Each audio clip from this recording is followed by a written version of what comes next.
Bahrain, Kuwait, Oman, Qatar, Saudi, UAE ഈ 6 രാജ്യങ്ങളിലും ഇപ്പോൾ ഇന്ത്യൻ സിനിമയിൽ തകർത്തോടിക്കൊണ്ടിരിക്കുന്ന രൺവീർ സിംഗ് ചിത്രമായ ദുരന്തർ പ്രദർശനത്തിനെത്തില്ല.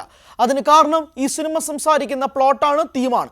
ആന്റി പാകിസ്ഥാൻ തീമാണ് ഈ സിനിമ സംസാരിക്കുന്നത് എന്ന് പറഞ്ഞുകൊണ്ടാണ് ഈ 6 രാജ്യങ്ങളും പ്രദർശനാനുമതി നിഷേധിക്കുന്ന ഒരു സാഹചര്യത്തിലേക്ക് ഉണ്ടായത്. ഇന്ത്യയിൽ രൺവീർ സിംഗ് ചിത്രമായ ദുരന്തർ അതിഗംഭീരമായി മുന്നോട്ട് പോയിക്കൊണ്ടിരിക്കുകയാണ്.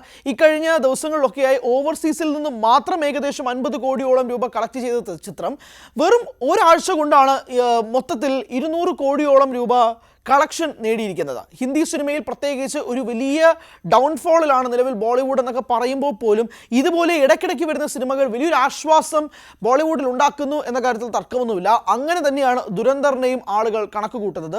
പ്രത്യേകിച്ച് YRFിൻ്റെ സ്പൈ യൂണിവേഴ്സിലൊക്കെ ഇറങ്ങിയ സിനിമകളൊക്കെ തന്നെ ഇപ്പോൾ ലേറ്റസ്റ്റ് റിലീസായ സിനിമയൊക്കെ തന്നെ വലിയ ഫ്ലോപ്പായിട്ട് ബോളിവുഡിൽ മാറ്റപ്പെടുമ്പോഴാണ് ഒരു ബിഗ് ബഡ്ജറ്റ് സിനിമയ്ക്ക് ഇത്രയും വലിയൊരു സ്വീകാര്യത ബോളിവുഡ് ഇൻഡസ്ട്രിക്ക് ലഭിക്കുന്നത്. അത് ഇന്ത്യ ഒട്ടാകെ പരക്കുകയും ചെയ്യുന്നത് പ്രധാനമായും രൺവീർ സിംഗ് പ്രകടനത്തോടൊപ്പം അല്ലെങ്കിൽ അതിനേക്കാൾ ഒരുപടി മുകളിൽ വെക്കുന്ന ഒരു പ്രകടനമാണ് അക്ഷയ് ഖന്നയുടേത്. അർജുൻ റാംപാലുണ്ട് ചിത്രത്തിൽ, ആർ മാധവനുണ്ട് സിനിമയിൽ, സാറാ അർജുനാണ് നായികയായി എത്തുന്നത്. അങ്ങനെ ഒരു വലിയ താരനിര അണിനിരക്കുന്ന ഒരു സിനിമ 3 മണിക്കൂർ 30 മിനിറ്റോളം ഡ്യൂറേഷൻ ഉണ്ട്. ഈ സിനിമ തന്നെയാണ് ഇപ്പോൾ ഏറ്റവും കൂടുതൽ ചർച്ചാ വിഷയമായി ഇന്ത്യയിൽ നിൽക്കുന്നത്. സോഷ്യൽ മീഡിയയിലെ റീലുകൾ ട്രെൻഡിംഗ് ആയി മാറുകയാണ്. ഇതിൻ്റെ പാട്ടുകൾ, പ്രത്യേകിച്ച് റഹ്മാൻ ബലോച്ച് എന്ന അക്ഷയ് ഖന്ന ചെയ്ത കഥാപാത്രത്തിൻ്റെ ആ ഒരു intro video with music India ഒട്ടാകെ തന്നെ തരംഗമാണ്. പലരും റീൽസായിട്ട് സോഷ്യൽ മീഡിയയിൽ അതിങ്ങനെ പോസ്റ്റ് ചെയ്തുകൊണ്ടിരിക്കുന്ന ഒരു സാഹചര്യത്തിനിടയിലാണ് ഇങ്ങനൊരു തിരിച്ചടി ദുരന്തറിൻ്റെ ഭാഗത്ത് നിന്ന് കിട്ടുന്നത്. ഇത് ദുരന്തറിന് മാത്രം സംഭവിക്കുന്ന ഒരു കാര്യമല്ല. ഇങ്ങനെ ആൻറ്റി പാകിസ്ഥാൻ മോഡലിൽ സിനിമകൾ കൊണ്ടുവന്ന പലതും, ഇതിന് മുന്നേ റിലീസായ പല ബോളിവുഡ് സിനിമകൾക്കും ഇതുപോലൊരു തിരിച്ചടി നേരിടേണ്ടി വന്നിട്ടുണ്ട് എന്നതാണ് ഇതിൽ ശ്രദ്ധേയമായ കാര്യം. പല രാജ്യങ്ങളിലും ഉൾപ്പെടെ അതിൻ്റെ പ്രദർശനാനുമതി നിഷേധിക്കുന്ന ഒരു സാഹചര്യത്തിലേക്ക് മാറിയിട്ടുണ്ട്. ഇതുമായിട്ട് ബന്ധപ്പെട്ട അപ്ഡേറ്റുകളും അല്ലെങ്കിൽ എങ്ങനെയെങ്കിലും ഇത് അവിടെ പ്രദർശിപ്പിക്കണം എന്നുള്ള ഒരു രീതിയിലേക്ക് ദുരന്തറിൻ്റെ അണിയർ പ്രവർത്തകർ മാറി ഒരു പുതിയ റീ എഡിറ്റഡ് വേർഷനൊക്കെ കൊണ്ടുവന്നെങ്കിൽ പോലും അതൊന്നുമായിട്ട് മുന്നോട്ട് പോകേണ്ട, അത് അവിടെ തന്നെ ഇരുന്നോട്ടെ, ഞങ്ങൾ എന്തായാലും പ്രദർശിപ്പിക്കില്ല എന്നുള്ള രീതിയിലേക്കാണ് ആ രാജ്യങ്ങളുടെ നിലപാട് എന്ന് പറയുന്നത്. അതുകൊണ്ട് തന്നെ അതിനകത്ത് വലിയ മാറ്റങ്ങളൊന്നും സംഭവിക്കാൻ പോകുന്നില്ല എന്നുള്ളതാണ് വ്യക്തമാവുന്നത്. ഈ 6 രാജ്യങ്ങളുടെയും കളക്ഷൻ റിപ്പോർട്ട് തീർച്ചയായും ഈ ദുരന്തറിന് ബാധിക്കും എന്നതാണ് പറയേണ്ടിയിരിക്കുന്നത്. ഇതിൻ്റെ ട്രെയിലർ വന്നപ്പോൾ മുതൽ തന്നെ ഇതിന് പല ചിന്തകളുണ്ടായിരുന്നു. ഏകദേശം 4 മിനിറ്റോളം നീണ്ടു നിൽക്കുന്ന ട്രെയിലറായിരുന്നു. സർട്ടിഫൈഡ് സിനിമയാണ്. അത്രയധികം വയലൻസ് ഈ സിനിമയ്ക്കൊക്കെ ഉണ്ട് എന്നുള്ളതും കൂടി എടുത്ത് സൂചിപ്പിക്കട്ടെ. അങ്ങനെ നിൽക്കുന്ന ഒരു ട്രെയിലർ, പക്ഷേ ഒരുപാട് പ്രതീക്ഷകൾ നൽകിയിരുന്നൊരു ട്രെയിലർ കൂടിയാണ്. ആ രീതിയിലേക്ക് തന്നെയാണ് ദുരന്തർ ഡിസംബർ 5-ാം തീയതി റിലീസിലേക്ക് എത്തിയത്. പക്ഷേ ട്രെയിലർ എങ്ങനെയാണോ ഡിമാൻഡ് ചെയ്തത്, ട്രെയിലർ എങ്ങനെയാണോ ഒരു ഹോപ്സ് തന്നത്, അതേ രീതിയിലേക്ക് തന്നെ ഈ സിനിമയുടെ അണിയർ പ്രവർത്തകർക്ക് സിനിമയൊട്ടാകെ തന്നെ അങ്ങനെ ഇറക്കാനും സാധിച്ചു എന്നത് വേണം തന്നെ പറയാം. സോ അതാണ് ഒരു പ്രധാനപ്പെട്ട അപ്ഡേറ്റ് ആയിട്ട് ദുരന്തറുമായി ബന്ധപ്പെട്ട് നിൽക്കുന്നത് എന്ന് പറയാം.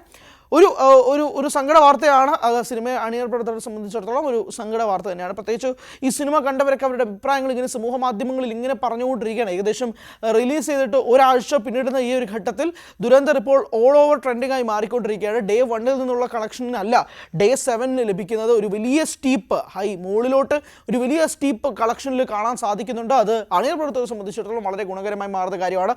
നിലവിൽ 7 ദിവസം കൊണ്ട് ഏകദേശം 200-250 കോടി രൂപയുടെ ബോക്സ് ഓഫീസ് കളക്ഷനിലാണ് നിലവിൽ ഈ സിനിമ എത്തിയിരിക്കുന്നത്. പക്ഷേ ഈ പോക്കാണ് പോകുന്നതെങ്കിൽ ഒരുപാട് റെക്കോർഡുകൾ തകർക്കപ്പെടാനുള്ള ഒരു സാധ്യത രൺവീർ സിംഗ് ചിത്രമായ ദുരന്തറിൽ കാണപ്പെടുന്നുണ്ട് എന്നത് വേണം തന്നെ പറയാൻ. ഒരു റിയൽ ലൈഫ് ഇൻസിഡൻസിനെ പോലും based on real life incidents എന്ന് പറഞ്ഞുകൊണ്ട് തന്നെയാണ് ഇവർ ഈ സിനിമ കൊണ്ടുവരികയും ചെയ്യുന്നത്. അപ്പോൾ അതിൻ്റേതായ ട്രേസസ് എല്ലാം തന്നെ ഈ സിനിമയിലുമുണ്ട്.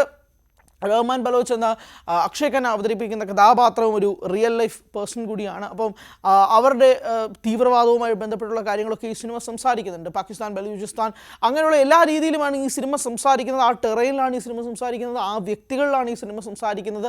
അപ്പോൾ അങ്ങനെ പോകുന്ന ഒരു സ്പൈ ത്രില്ലർ സിനിമയാണ്. അടുത്ത കാലത്തൊരു സ്പൈ ത്രില്ലറിൽ വിളിക്കപ്പെടാൻ പറ്റുന്ന ഒരു അത്യാവശ്യം നല്ല സിനിമ തന്നെയാണ് Dhurandhar comparatively to other films. അപ്പോൾ അതുകൊണ്ട് ദുരന്തറിന് ഒരു വലിയ തിരിച്ചടി കിട്ടുകയാണ്. പക്ഷേ ഇന്ത്യൻ ബോക്സ് ഓഫീസിൽ ദുരന്തറിന് ഒരു തിരിച്ചടിയുമില്ല.